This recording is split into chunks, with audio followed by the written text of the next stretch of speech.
ọmọ mi ayọ̀ mi mo dúpẹ́ lọ́wọ́ Ọlọ́run tó fi fún mi.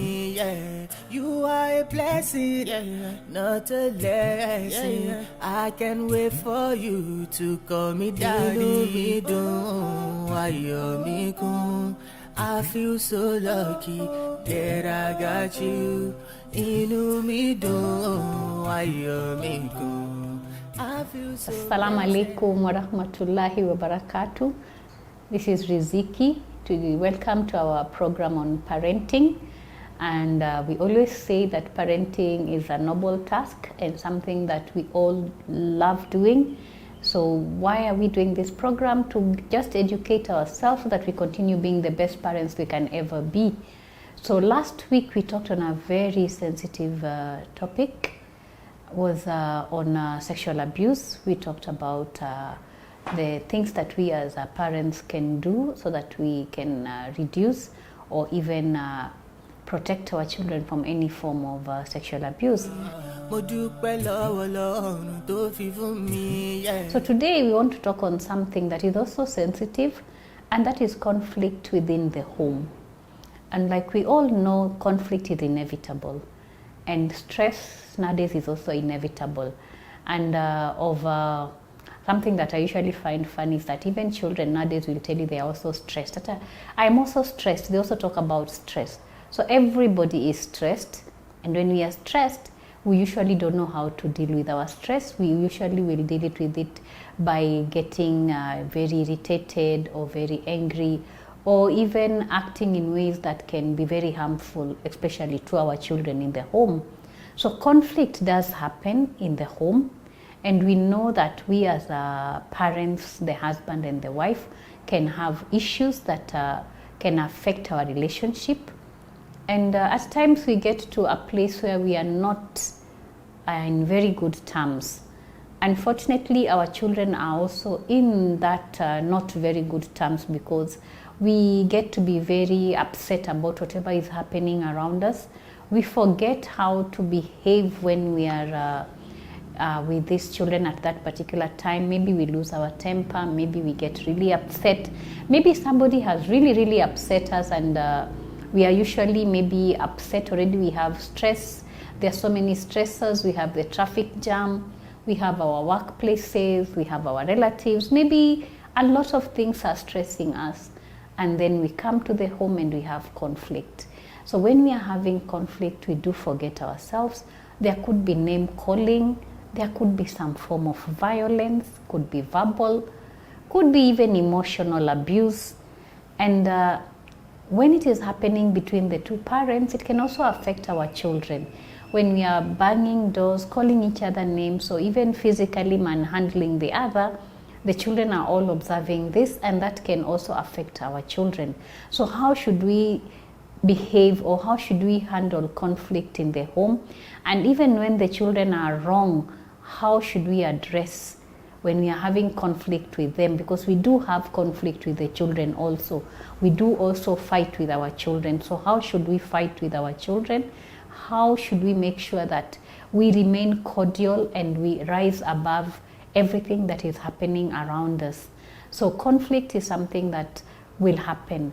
And we keep talking of the cat-kicking society, where we start with maybe the organization where we work, and we could be having issues with our bosses, or just business is not going the way it was supposed to go, things are not working, and we are upset, or somebody has told us off about something we didn't do the way it was supposed to be done. So as a man, maybe the man will come home and he's already upset, and will remove the anger, or will act like he will be upset, and maybe something is not right in the house, and will shout at the mother and bring out all his anger on the mother, and maybe leave, go to the mosque. When he leaves, the mother now will also act it out maybe on the house help, shout at the house help, maybe she didn't do something right.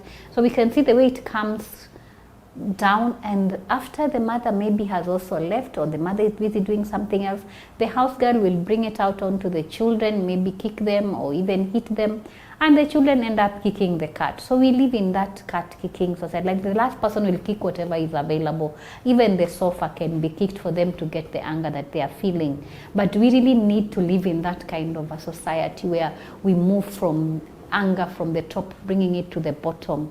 I think the most important thing is always to be aware of what is stressful to us, what is causing us stress, and how do we manage our stress. So as parents, we have many stresses. It could be school fees is due. You are already stressed with that. Maybe the mortgage, maybe the rent. So many things could be stressing us. Even having a patient in hospital could be stressing us. Our jobs, lots of things, and all these things, we need to deal with them. So the most important thing is to understand that me as a person, how do I handle my stress? When I am stressed, what is stressing me and what can be done with that stress? So we need to learn management skills of how to manage our stress, because stress will always be there. So how do we manage our stress? And being always aware of when we are stressed. And having some self-care skills for ourselves.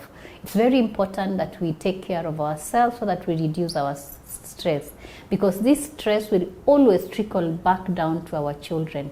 And when we are stressed, our houses will always have tension. The home becomes a place that has a lot of tension, which goes down still to our children and affects our children. And remember, when you're managing stress, when you're stressed, how you manage that stress, you're actually teaching your child also how to manage stress in future. So these children are actually learning these skills from us, and they will learn how to manage their stress in future. So anytime that we have stress, how do we behave?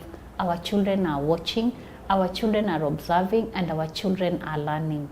So it's very important to have management skills and ones that work for us. And remember, the way I will handle stress is not the way another person will handle stress. It all depends on the kind of stress I'm going through, the kind of person I am, and how I am handling it as a person, and what is the circumstance. So we should all learn ourselves. What can I say that is stress that is beyond me, that now I cannot take this further? Or once I have it, how am I going to behave?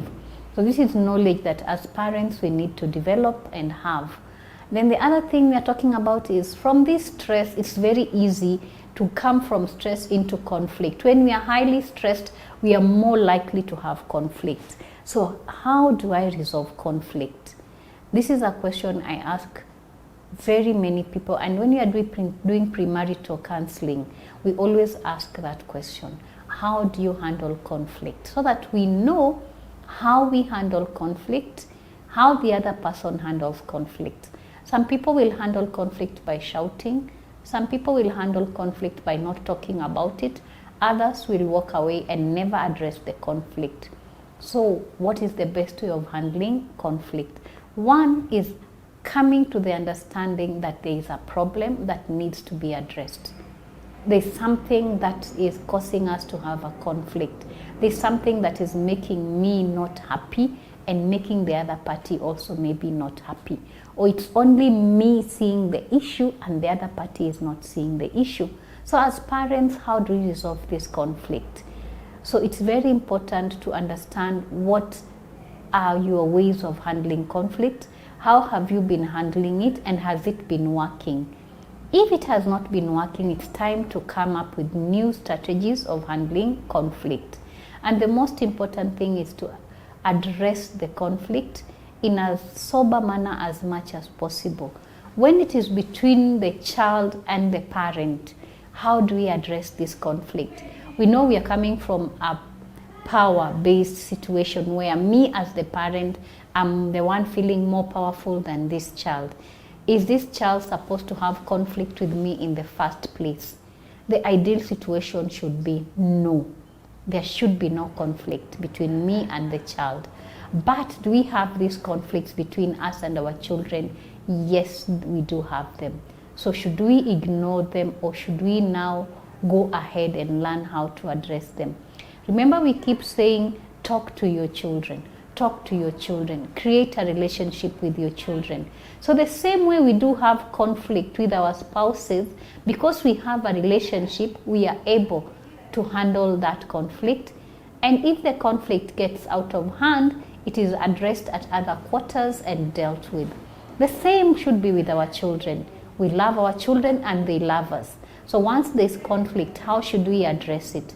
I think coming from the point we are more powerful than our children, we should allow them the chance to be able to tell us what they are trying to say. Why are we having this conflict with them in the first place? Give them a listening ear and then bring them to our understanding of the conflict and come up with ways that we can resolve this conflict. And we don't need to have any name calling. We don't need to get to a place where the child does not feel that they are listened to at all. And I'm not saying that we let our children step over our heads. No, I'm saying that we address it. It's very sad when you meet children who tell you, when our father comes into the house, he will come in and beat all of us first before we even sit down and talk anything. So you wonder, why should a beating happen before we discuss?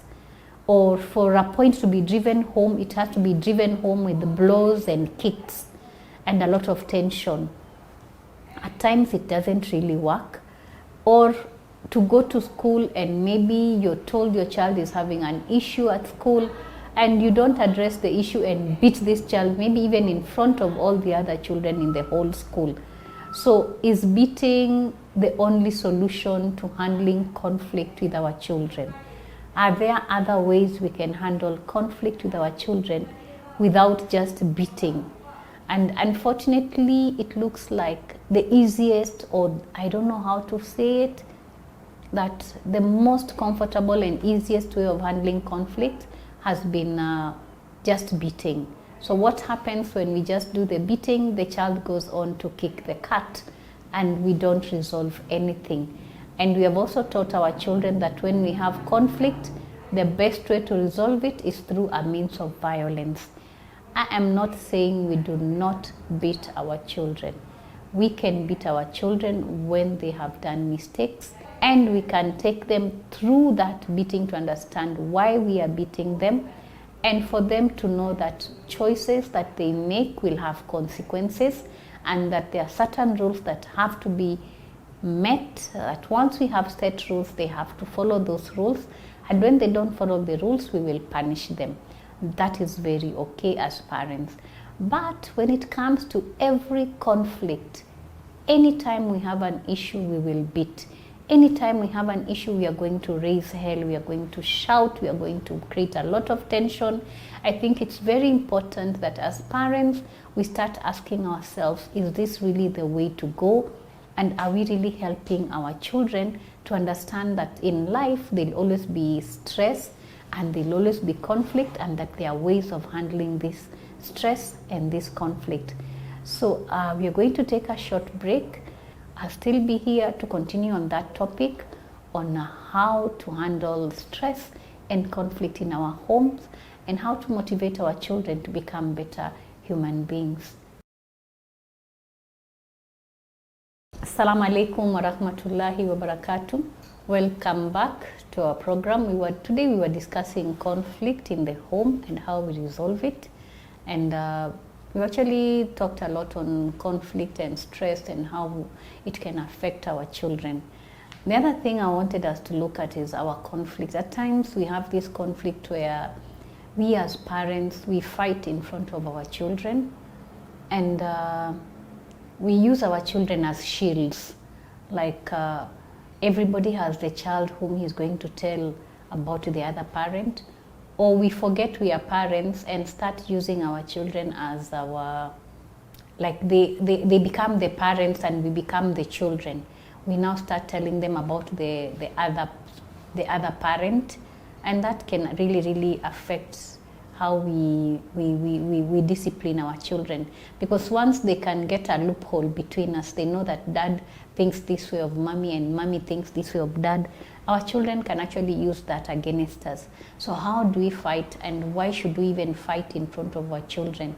It's very important that we start learning how to fight quietly inside our bedrooms with our doors locked, without having our children get involved in it. And when I say fight, I don't mean physical fight.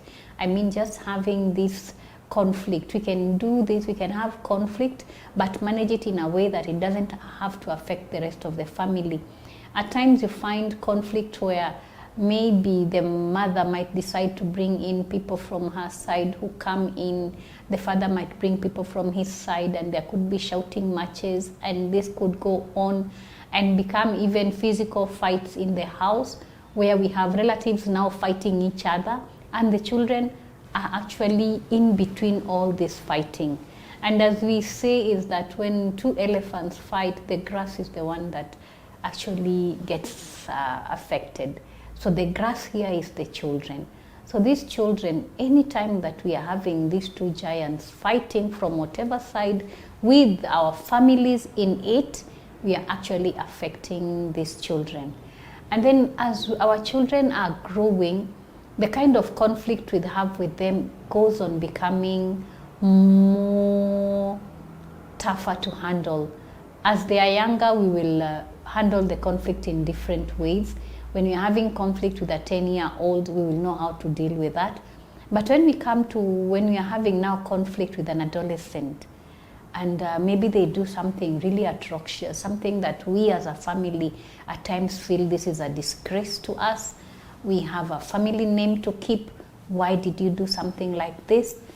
We chase them away. We have instances of where children are chased and told, go away, you do not longer belong to this family. You are not a part of this family. And for things that could have been sorted out, things that maybe if we had gone maybe for counseling, or we had even got a mediator, or even had other interventions put in place, we could have sorted out. But then we find the child being told, leave and go. So when you tell a child, leave and go, where are they supposed to go to? Where do they usually go?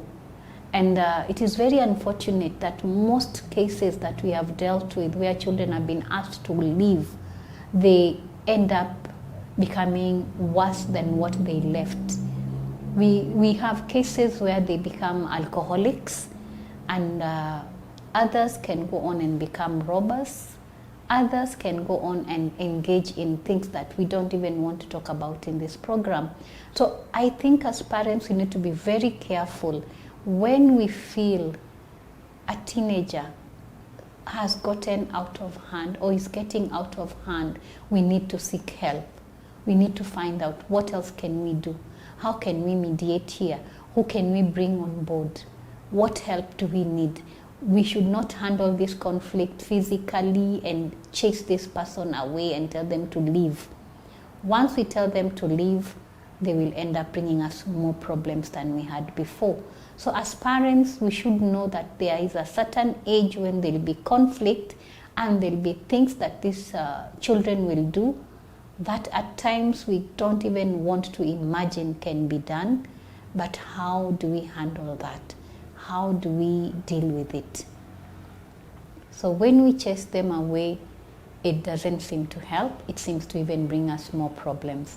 So the most important thing is to come up with ways of mediating it and knowing who to go to, getting other people on board now, and dealing with it not as parents only, but now with a larger crowd, maybe professionals, maybe have spiritual leaders, maybe have other people who can help us now deal with this case.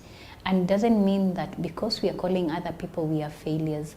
We are actually now tackling it in the right way. We have not failed. So it is very important that as parents, we always realize that these issues will arise. We don't pray for this kind of issues, but they do come and they do happen. So as a parent, how do I deal with this kind of conflict that has come within the home? When these things are happening to our children, when our children are doing atrocious things, should we blame ourselves? Should we feel that there's something that we are not doing right? The most important thing is, I always say, is to sit and do your own evaluation of yourself. Ask yourself, why is this happening? What is my role in it? How can I deal with it?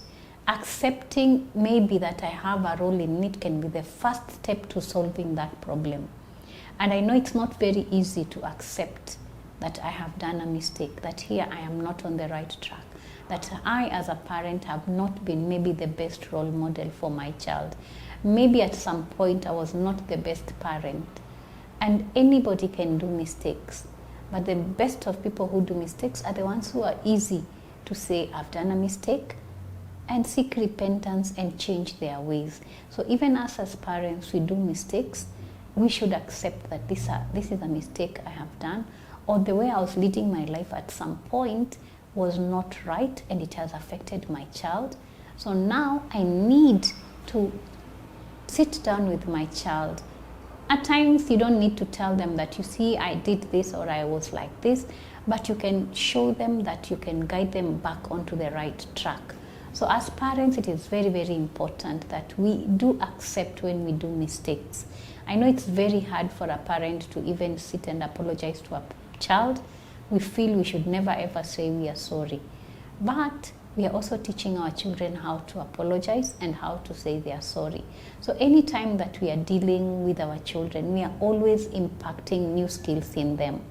So teaching your child to say that I am sorry, here I was wrong, and I would love us to have this conversation and change the way things are is a very important thing. Also seeking for help. We are not always going to have the skills that are needed. So at times it is important to seek for help, and from the right kind of people who understand how to deal with these kinds of issues, so that we are able to help our children. And as we have said, conflict is inevitable. Conflict among ourselves, conflict within the community, conflict with our children. We'll always have conflicting ideologies.